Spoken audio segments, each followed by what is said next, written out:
we're honoring our ancestors with this commemoration on Friday, but we honor them every day, and we really appreciate others coming out and honoring them with us and educating others to go out and do their own research and find out where their roots may lie. We had no idea that our roots were going to take us this far back, and now we're so proud to share that with the rest of the world and country. And we definitely invite. The event is this Friday, August the 23rd. It's open to the public, so it's free.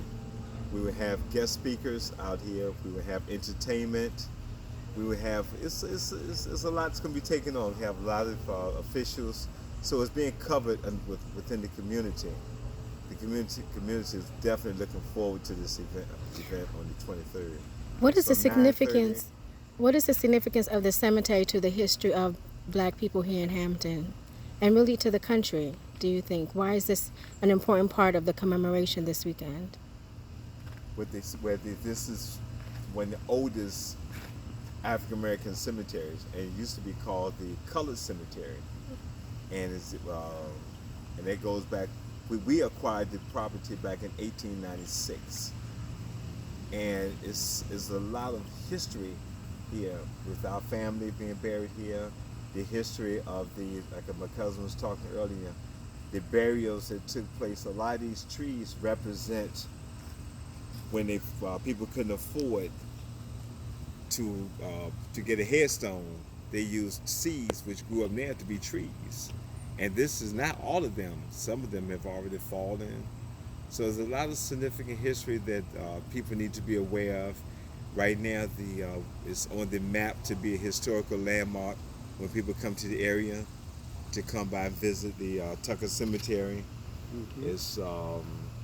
And we encourage a lot of people to do your history and find out as much as you can, because there's a lot of unknown history that we have to discover and share.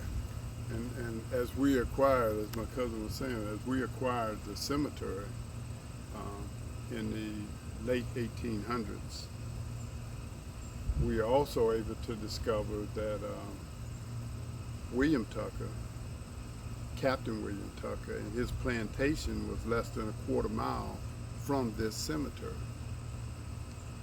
This is the only African cemetery that close to the proximity of the plantation that he owned, where William Tucker was born and lived.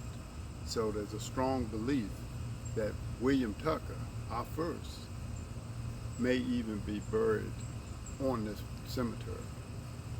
We don't know that for sure because it is sacred ground, and we refuse to go and disturb this sacred ground any more than it already has been. But that's the significance that it brings to all the African Americans and Africans that saw their loved ones being brought over here and treated the way